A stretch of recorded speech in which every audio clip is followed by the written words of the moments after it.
Only God can judge me, but it seems like the court system wasn't impressed, so they judged my man and sentenced him to jail. Ba-da-da-da. Real Housewives of Atlanta season 8 episode season finale. Ba-da-da-da. Ba-da-da-da. Housewives of Atlanta season 8. This episode, I mean, this whole season, I feel like I'm missing something. I feel like y'all did not have enough steak. I feel like y'all didn't have enough meat.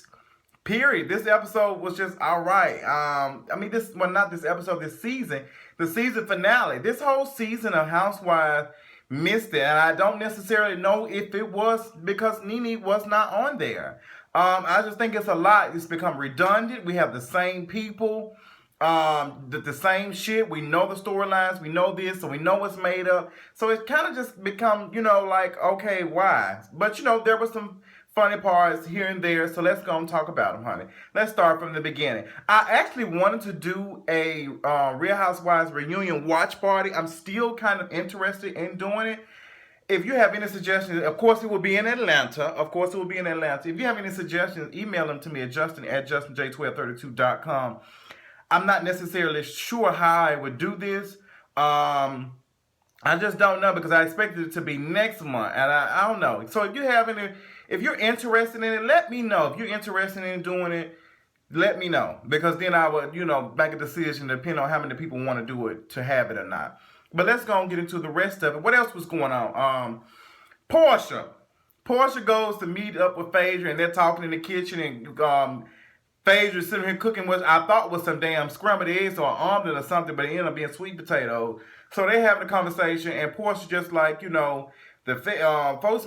feds making house calls, bitch. They going to Candy house. They going to Cynthia and what's the name house? Like, what's the she and Phaedra? She just going to the kitchen. She going in the refrigerator, open the refrigerator. So, girl, I don't know what's going on. Who snitched? Who snitched? Somebody had to snitch somebody somehow the hell, unless Apollo. And I really think Apollo might have said, my shit in here. Give me a couple of years off or something. My shit here, da da da. I'm interested in how they went down. How in the hell did Peter and Cynthia have shit too? Not just did Candy have stuff in her house, but Peter and Cynthia had something too. Like, what kind of conversations did y'all have with Apollo to have his stuff? I can see you leaving, like, some clothes or some shit. But what the hell was over these folks' house? Like, Apollo knew he was going to jail, so he put some of his prized possessions up. I believe Apollo did this shit. I believe so. I believe, honey. I believe it. What else going on? So, Candy and Todd went to go see Todd's mother, Sharon, who was very, very funny. She was energetic, and I liked her. She passed. And I just don't know what it feels. And that's one of my worst fears is lose my mother. Like, I don't know if I'm going to, pass before her, she's going to pass before me. But just seeing my mother just age, just seeing like that she's getting older, and when she's talking about her bones hurting and stuff like that, scares me. Like, I don't know, it's different from my father. Well, I will feel sad if I lost him, but seeing him grow old does not bother my mother. I'm just a mother's boy. I just can't help it. Y'all know I love Mama J. It's just interesting to see that, and it scared me, so it kind of bothered me a little bit. But it was good to see that, and to see that some of the stuff that Miss Sharon wanted happened. She just didn't necessarily see it. She's watching it from whatever, and it's just really, really beautiful. I thought it was cute, and they had a tombstone. I didn't know tombstones were that high until my mother had to buy my aunt a tombstone. I did not know they were that high. That's why I think the VA got all that covered for me, and as soon as I kill over, they gonna take care of me, honey. It's gonna be a cute 10-minute little memorial service, and then they gonna put my ass in their grave, honey.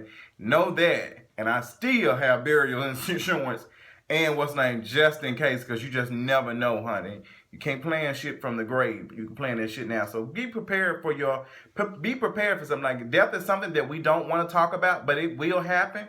And don't be no burden on anyone. Make sure that you got your affairs in order. Make sure you got your stuff. Make sure you got your will. Make sure you know what is going to happen to you when you leave. Not necessarily how, where you're going to be buried, all that type of stuff. If you want to kick it, but at least make sure that you have burial insurance. I cannot stress it enough. I've seen so many families go through things, even when having burial insurance or life insurance, things go array because, you know, they have people that are in charge of money and they don't even know that they were in charge of money. So them folks be crackheads and all types of stuff. So make sure you got your affairs in order. Y'all know I stress that insurance stuff so much. I cannot, because I've seen so much of it. I've seen it twice, probably 3 times in my family alone.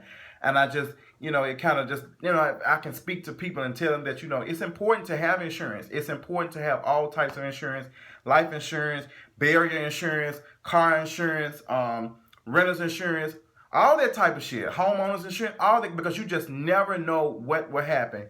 And you just got to make sure you got your stuff, because this, you know, nothing ever goes according to plan. Nothing ever goes according to plan, honey. Nothing ever goes according to plan. But I'm done talking about that. I know I be rambling, but I be wanting to speak the word to folks, get them out, let them know what's going on. What else is going on? Kenya and the baby snapping turtle, Matt, are still going strong. I'm guessing Kenya must have found a coupon or something. She got some exclusive discount code for renterbrother.com, because they are going strong. And I'm just like, Kenya, you know what? This is going very well for you. And I'm just happy for y'all. And I'm just wishing you the best, son. You and your skin. And I'm not attacking your looks. I'm attacking your skin, okay? So, you know, Renter Brother dude Matt brought her 2 dogs. And it was just really sweet. He came in, gave her 2 dogs. Around Christmas. Y'all know they cut this season short. They cut this season short because I think last season we had about 2 or 3 more episodes, because last season ended April 29th. So I'm kind of confused. Like, I'm a little confused because it's only March the what? What is it? March the 12th or the 13th, and it should have already gone, honey. It's already, you know, it's the 13th. You know, it's already over with. So, you know, he bought her dog. Bought her 2 dogs and stuff, and they just talk and all that type of stuff. I'm like, you know what? I'm happy for her. I'm happy for Miss Kenya, honey. Cynthia ends up having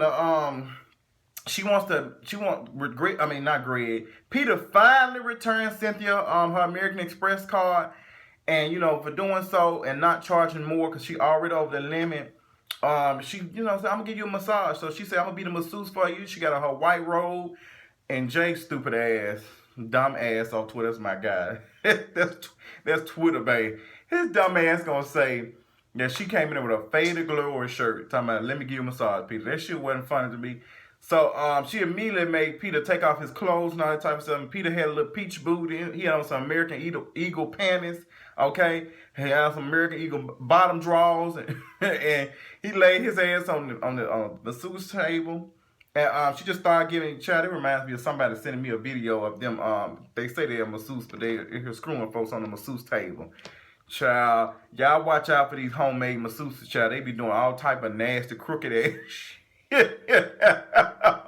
Man, these folks say, they folk nasty as hell. Folk pissing on goddamn Kellogg's cereal and shit. It's too much going on. It's too much going on. Folks talking about, I don't eat everybody potato salad. Girl, you be worried about that shit in that box of cereal. You know, kids eating while we over here eating pissy Cheerios and shit. Honey, that pissy Cheerios, child. And you know what? Kellogg don't even make cereal, Cheerio. They make, General Mills make them. So, she giving him a massage and shit. And the shit was just so awkward. Peter started massaging him, honey. And it's just like, he like a long ass black turd just sitting there. Peter is handsome. I'll give him old. And child, trust and believe, we all not gonna look young forever, bitch. We eventually gonna get old. And that's, you know, that's how you age. That's just how you age. Shit starts sinking. So when I was looking at some folks making comments, some of that old man, girl, you gonna look like that. So you might need to find someone that's not gonna actually just love you for your physical attractions, but love you because of you being what type of person you are, your personality and all that type of stuff, because that shit is going to be gone. That shit does not last forever at all. Like I tell people all the time, my mom and dad don't look like they did, 20, 30 years ago, okay? So, when we see these couples, child, they are not attractive. Some of these couples don't even be having sex at 70 years old like that. So, you have to find somebody that loves you for more than your attraction.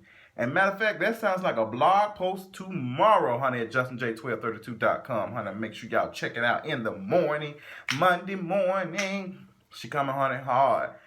Baby, I screamed when Noel and Leon walked in, and child Cynthia acted like she had seen the ghost. She was like she was watching some damn porn, and soon she said, "Oh, How in the hell you massaging this man? How you massaging this long turd in the kitchen?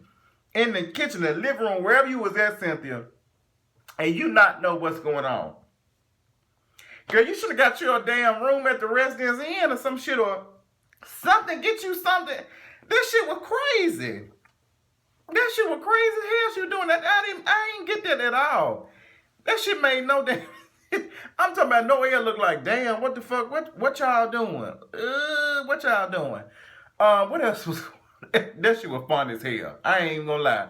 So Portia goes to the doctor and she getting her coochie checked out and come to find out the doctor tells her that she has, fibroids or whatever, and she had fibroids and whatever.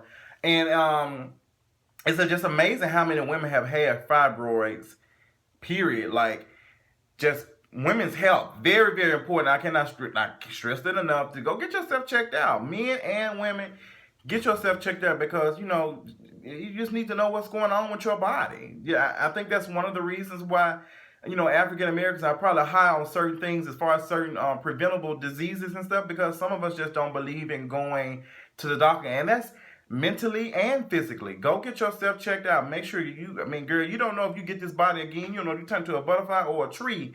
Okay? Get yourself checked out. Know what's going on with your body.